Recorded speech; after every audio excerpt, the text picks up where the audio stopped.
Hello friends, welcome to Priya's time. இன்றைக்கி நம்ம சேனலில் சேப்பங்கிழங்கு வறுவல் எப்படி பண்ணுறதுன்னு பார்க்கலாம். இந்த வீடியோ கடைசி வரைக்கும் ஸ்கிப் பண்ணாமல் பாருங்கள் ஃப்ரெண்ட்ஸ். அதுக்கு நான் 1/2 கிலோ சேப்பங்கிழங்கு எடுத்து வச்சுருக்கேன்.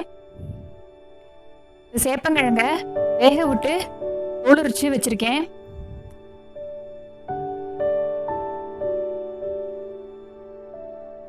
இந்த மாதிரி எல்லாத்தையுமே எடுத்து வச்சுருக்கேன். அப்புறம் இதில் நம்ம என்னென்ன சேர்க்க போகிறோங்கிற சாமானையும் பார்த்துடலாம். அரிசி மாவு, மிளகாய்த்தூள், கடலை மாவு, மஞ்சத்தூள், கடுகு, கருவேப்பிலை, உப்பு, பெருங்காயத்தூள்,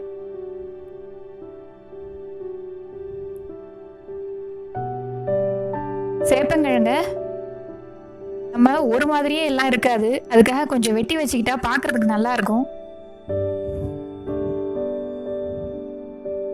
எல்லாம் ஒன்று சின்னதாக ஒன்று பெருசாக இந்த மாதிரிலாம் இருக்கும் இல்லையா, அதுக்கு நம்ம எல்லாத்தையும் ஒரே மாதிரி வெட்டி வச்சுக்கிட்டா நல்லாயிருக்கும்.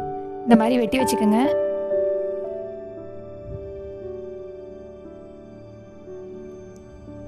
எல்லாமே ஒரே மாதிரி வெட்டி வச்சுருக்க சேப்பங்கிழங்குல நம்ம சிறிது மஞ்சத்தூள் சேர்த்துக்கலாம். மிளகாய்த்தூள் 1 டேபிள் ஸ்பூன் எடுத்து வச்சுருக்கேன், அதையும் சேர்த்துக்கிறேன்.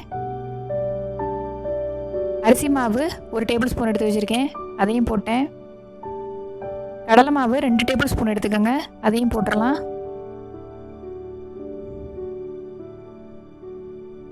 பெருங்காயம் போட்டுடலாம். வாயு எடுக்கும், அதுக்காக தான் நம்ம பெருங்காயம் சேர்க்குறோம். சேப்பங்கிழங்கு ஏற்ற அளவுக்கு நம்ம உப்பு போட்டுக்கலாம். எல்லாத்தையும் நல்லா பிரட்டி கலந்து 1/2 மணி நேரமாவது வச்சுட்டா அதுக்கப்புறமா நல்லா அதில் எல்லாமே இறங்கியிருக்கும்.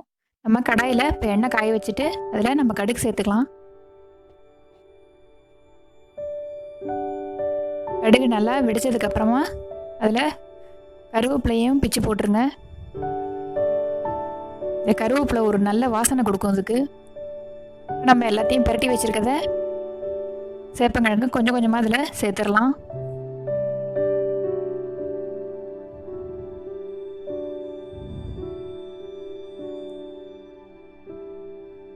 சேப்பங்கிழங்குல ஒரு வழுவழுப்பு தன்மை இருக்கும். ஆனால் இந்த மாதிரி செஞ்சு பார்த்தா நீங்கள் ரொம்ப நல்லா இருக்கும்.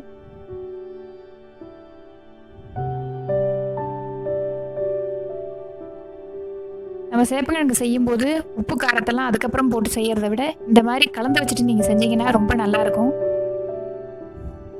இந்த மாதிரி 2-3 தடவை பிரட்டி விட்டால் மட்டும் போதும்.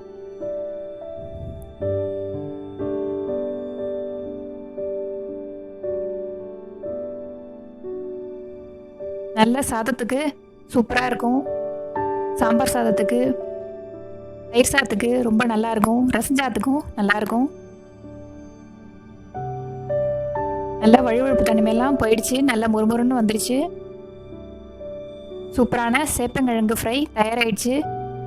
இந்த வீடியோ உங்களுக்கு பிடிச்சிருந்ததுன்னா லைக் பண்ணுங்கள், ஷேர் பண்ணுங்கள், கமெண்ட் பண்ணுங்கள், மறக்காமல் சப்ஸ்கிரைப் பண்ணுங்கள். கூட இருக்கிற பெல் பட்டனையும் கிளிக் பண்ணுங்கள். அப்போ தான் நான் போடுற வீடியோஸ் உங்களுக்கு நோட்டிஃபிகேஷன் மூலமாக வரும். Thank you, friends.